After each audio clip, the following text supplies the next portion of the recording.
السلام علیکم ورحمۃ اللہ وبرکاتہ دوستوں، میں ہوں محمد راشد اقبال اور آپ دیکھ رہے ہیں ہمارا YouTube channel teach your self. دوستوں، یہ اردو ادب سے متعلق ویڈیوز کا جو سلسلہ ہم نے شروع کیا ہے اسے آگے بڑھاتے ہوئے آج آپ کی خدمت میں ایک نیا ویڈیو لے کر حاضر ہوا ہوں، اور یہ مثنوی پھول بن سے متعلق ہے۔ ٹھیک ہے، مثنوی پھول بن کا خلاصہ اور کرداروں کے نام۔ ٹھیک ہے دوستو، آگے بڑھنے سے پہلے آپ سے درخواست ہے کہ اگر آپ نئے ہیں ہمارے اس چینل پہ تو اسے ضرور سبسکرائب کر لیں، اور ساتھ میں جو ہے بیل آئیکن جو ہوگا اسے بھی دبا دیں تاکہ آپ کو نوٹیفیکیشن ڈائریکٹ ملتا رہے، اور ان ویڈیوز کو زیادہ سے زیادہ لائک کریں، شیئر کریں، زیادہ دوستوں تک پہنچائیں۔ ٹھیک ہے دوستوں، تو چلیے شروع کرتے ہیں۔ مثنوی پھول بن کا خلاصہ و کرداروں کے نام۔ چونکہ یہ مثنوی پھول بن جو ہے یہ ابن نشاطی کی لکھی ہوئی ہے، تو ہم ان کے بارے میں تھوڑی سی معلومات لیتے ہیں۔ نام ان کا جو ہے محمد مظہر الدین، ان کا نام جو ہے ابن نشاطی کا نام محمد مظہر الدین، والد کا نام شیخ فخر الدین ہے، والد ان کے جو شیخ فخر الدین ہے۔ ان کی پیدائش جو ہے یہ 1040 سے 1045 کے درمیان ہوئی ہے۔ کوئی ایک فکس ڈیٹ جو ہم کہہ دیں کہ ہاں اس میں ہوئی، یہ نہیں معلوم ہے، اور وفات کی تاریخ تو بالکل بھی نہیں معلوم ہے کہ وفات کب ہوئی۔ وفات کی تاریخ معلوم نہیں ہے، پردہ خفا میں ہے۔ تو پیدائش کے بارے میں ایک اندازہ ہے کہ 1040 سے 245 کے درمیان ہوئی ہے ابن نشاطی کی پیدائش، اور وفات کے بارے میں کوئی تاریخ حتمی معلوم نہیں ہے۔ ہاں، ابن نشاطی گولکنڈہ کا رہنے والا تھا۔ یہ عبداللہ قطب شاہ کا درباری شاعر تھا۔ ابن نشاطی جو عبداللہ قطب شاہ کا درباری شاعر تھا، اور ان کے نام سے اور ان کے نام کے ساتھ سابقہ کے طور پہ شیخ المشائخ کا لفظ استعمال کیا جاتا تھا۔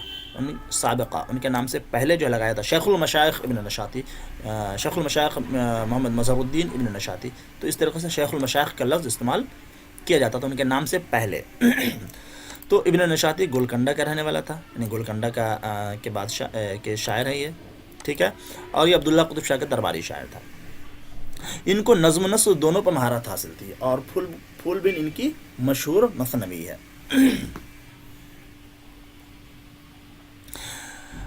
پھول بن ایک عشقیہ مثنوی ہے۔ کیا یہ ایک عشقیہ مثنوی؟ اس میں عشق کیا کہانی بیان کیا گیا، اور اس میں 1744 اشعار ہیں۔ کتنے ہیں؟ 1744 اشعار۔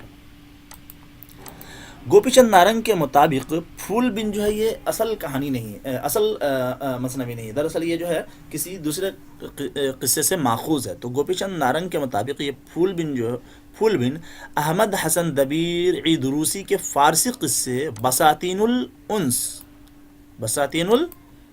سے ماخوذ ہے۔ تو یہ بساتین الانس سے لے کر کے سے ماخوذ قصہ ہے۔ تو یہ بساتین الانس جو ہے یہ فارسی قصہ ہے نا، یہ دیکھ لیں کیا ہے۔ اور بساتین الانس جو فارسی قصہ ہے ان کے رائٹر کون ہے؟ احمد حسن دبیر عیدروسی۔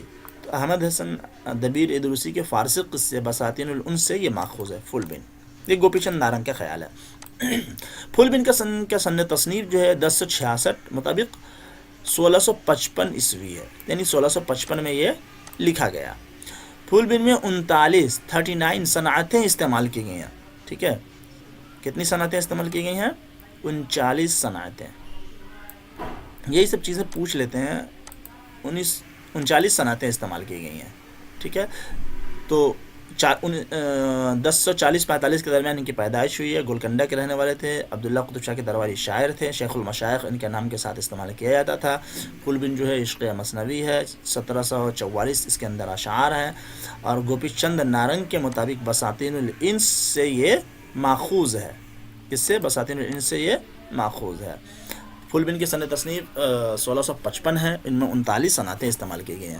اور ہاں، یہ قصہ در قصہ کی تکنیک پہ لکھی گئی ہے، یعنی ایک قصہ پھر ایک قصہ کے ختم ہوتے ہوتے ایک قصے سے دوسرا قصہ نکل جاتا ہے، دوسرے قصے سے تیسرا۔ تو یہ قصہ در قصہ داستان کے اندر جو قصہ در قصہ کی تکنیک ہے اس تکنیک میں لکھی گئی ہے۔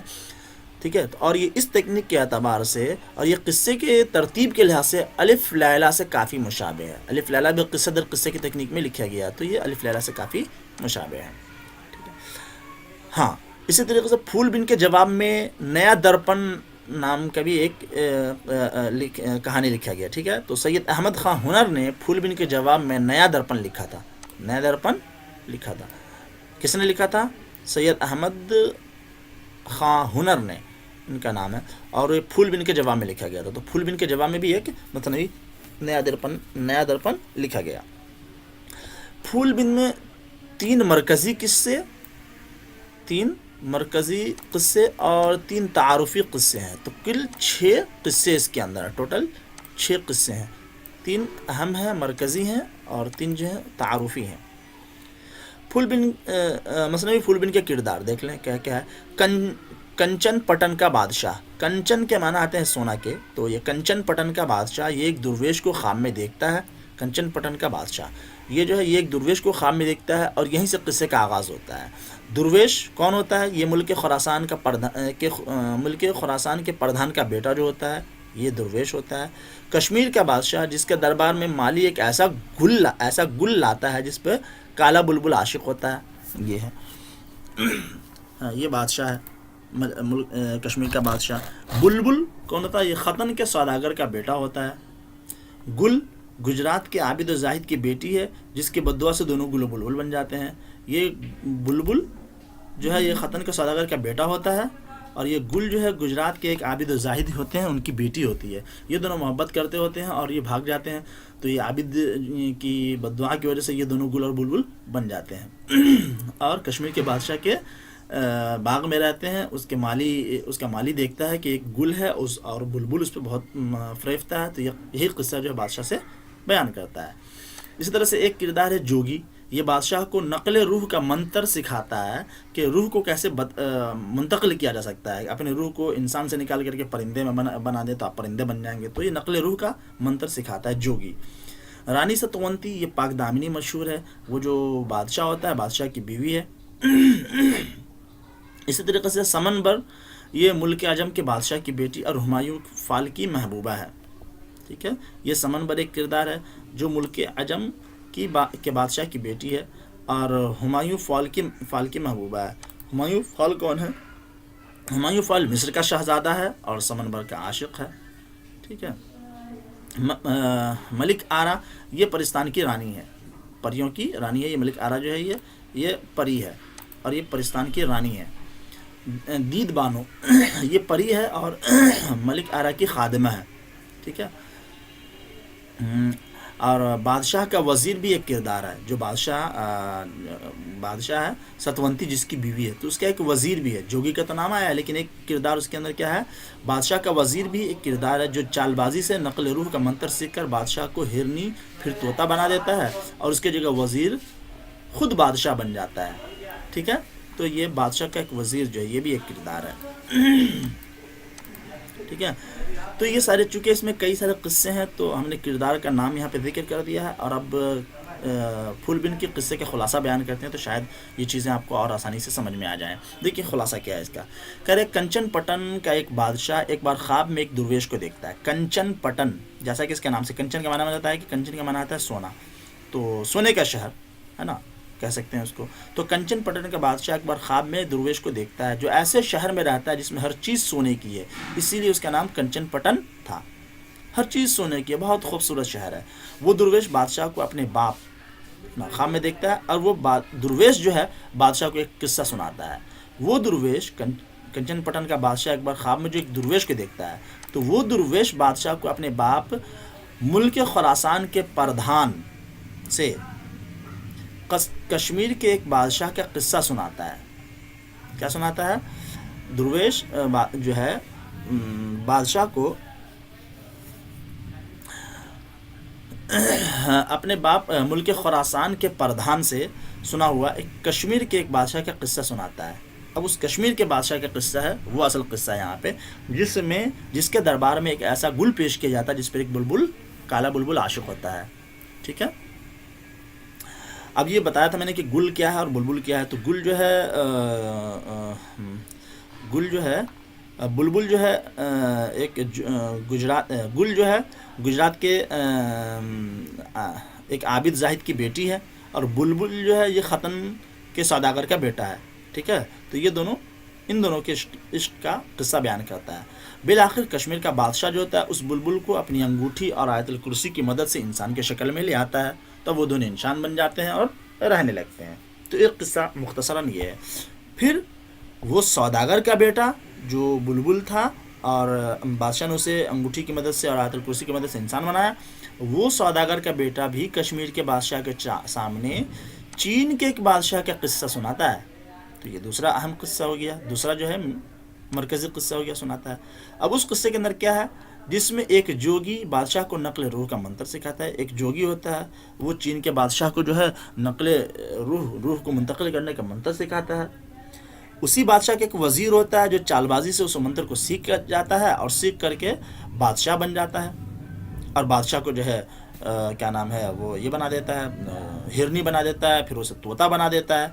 بادشاہ پریشان رہتا ہے اور اس طریقے سے جو ہے وہ رانی ستونتی کے قریب آنے کی کوشش کرتا ہے۔ پھر بادشاہ جو ہے سوچ کر کے کسی طریقے سے بادشاہ اپنی رانی ستونتی کو سے ملتا ہے، اس کو اپنی پرانی باتیں بتاتا ہے طوطے کی شکل میں، اور رانی ستونتی کی مدد سے پھر وہ وزیر کو قمری بنا دیتا ہے اور خود بادشاہ بن جاتا ہے۔ تو یہ اس کہانی کا مختصر خلاصہ ہے۔ ٹھیک ہے، آگے پھر اب وہ جو چین کا غمزدہ بادشاہ رہتا ہے جس کے ساتھ اس کے وزیر نے چال بازی کی تھی اور نقل روح کا منتر سیکھ کر کے اس کی سلطنت پر قبضہ کر لیا تھا اور اس کی رانی کے ساتھ قربت بنانے کی کوشش کر رہا تھا، اس غمزدہ بادشاہ کے سامنے ایک وزیر جو ہے ملک عجم، ایک وزیر جو ہے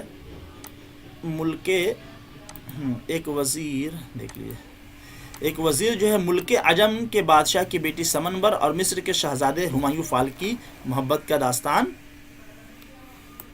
کیا کرتا ہے، پیش کرتا بتاتا ہے۔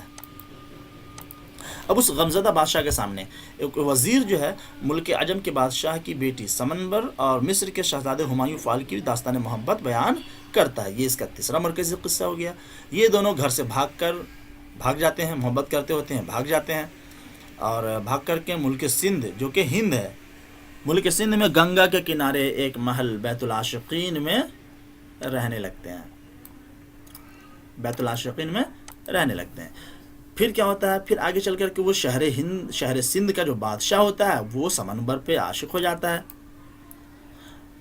اب اور اس کے عاشق ہمایوں فال کو چال بازی سے شطرنج میں ہرا کر دھوکے سے مچھلی کو کھلا دیتا ہے، دھوکے سے مچھلی کو کھلا دیتا، مچھلی جو ہے ہمایوں فال کو کھا جاتی ہے، وہ سمجھتا ہے کہ مر گیا۔ مچھلی جو ہے ہمایوں فال کو لے جا کر کھا کے نکل جاتی ہے سمندر میں، اور جا کر کے سمن جزیرے کے کنارے اس کو اگل دیتی ہے۔ کیا کرتی ہے، سمن جزیرے کے کنارے اس ہمایوں فال کو اگل دیتی ہے۔ اس طرح جو ہے وہ جزیرہ سمن پہنچ جاتا ہے ہمایوں فال۔ ادھر جو اس کی شہزادی رہتی ہے سمنبر، وہ جوگن بن کر کے ہمایوں فال کو تلاش کرنے لگتی ہے۔ اسے نہیں معلوم ہوتا ہے کہ یہ جو ہے بادشاہ جو ہے یہاں کا سندھ کا جو بادشاہ اس نے اس کے ساتھ چال بازی کی ہے۔ بالآخر وہ سمنبر جو ہے پرستان کی رانی ملک آرا کی مدد سے، پرستان کی جو رانی رہتی ہے، پریوں کی جو رانی رہتی ہے، وہ ملک آرا، اس کی مدد سے ہمایوں فال کو کھوجنے میں کامیاب ہوتی ہے اور اسے کھوجتی ہے، پھر وہ جا کر اس سے ملتی ہے، اور اس طرح سے قصہ مکمل ہوتا ہے۔ ٹھیک ہے، تو دیکھا جائے تو 3 مرکزی قصوں میں سے پہلا قصہ جو ہے یہ گل و بلبل کا قصہ ہے، جو کشمیر کے بادشاہ کے دربار میں گل و بلبل کو پیش کیا جاتا ہے۔ یہ والا قصہ جو یہ مرکزی قصہ ہے۔ اسی طرح سے جب وہ بلبل جو کہ ختن کے سوداگر کا بیٹا ہوتا ہے وہ انسان بن جاتا ہے، تو وہ چین کے بادشاہ کا قصہ جو ہے بیان کرتا ہے پھر کشمیر کے بادشاہ کے سامنے۔ تو دوسرے قصے میں جو ہے چین کے بادشاہ، جوگی اور وزیر کا قصہ جس میں نقل روح کا منتر سکھایا جاتا ہے، یہ دوسرا قصہ ہے جو مرکزی قصہ ہے۔ اسی طرح سے جو تیسرا قصہ ہے وہ ملک عجم کی شہزادی، وہ غمزدہ بادشاہ جس کا وزیر جو ہے کیا کرتا ہے، وزیر جس کے ساتھ یہ چین کا جو بادشاہ رہتا ہے جس کے ساتھ دھوکہ کر کے اس کا وزیر جو ہے سلطنت پر قابض ہو جاتا ہے، تو اس غمزدہ بادشاہ کے سامنے جو ہے ملک عجم کی شہزادی سمنبر اور مصر کے شہزادہ ہمایوں فال کی جو محبت کا داستان ہے، یہ تیسرا مرکزی قصہ بیان کیا جاتا ہے۔ تو اس طریقے سے جو ہے 3 مرکزی قصے، اسی کے ضمن میں 3 جو ہے تعارفی قصے بھی آتے ہیں. تو ایک طرح سے ٹوٹل جو ہے کل 6 قصے متنوع پھول بل کے اندر بیان کیے گئے ہیں. تو آج کے لیے اتنا ہی. امید کرتا ہوں کہ یہ چیزیں آپ کو سمجھ میں آ رہی ہوں. میں نے کوشش کیا کہ قصے کو مختصراً بیان کر دوں اور اسے کرداروں کا شناخت کروا دوں. اور بس لیکن گزارش ہماری یہ ہے کہ اگر قصہ دستیاب ہو تو آپ اس کو بالاستیعاب پڑھ لیں, یہ زیادہ بہتر ہوگا. ٹھیک ہے دوستوں, تو پھر جلدی ملتے ہیں کسی اگلے ویڈیو میں. جب تک اپنا خیال رکھیں, خوش رہیں, اور ہمارے اس ویڈیوز کو زیادہ سے زیادہ لائک کریں, شیئر کریں. اوکے, اللہ حافظ. السلام علیکم ورحمۃ اللہ وبرکاتہ.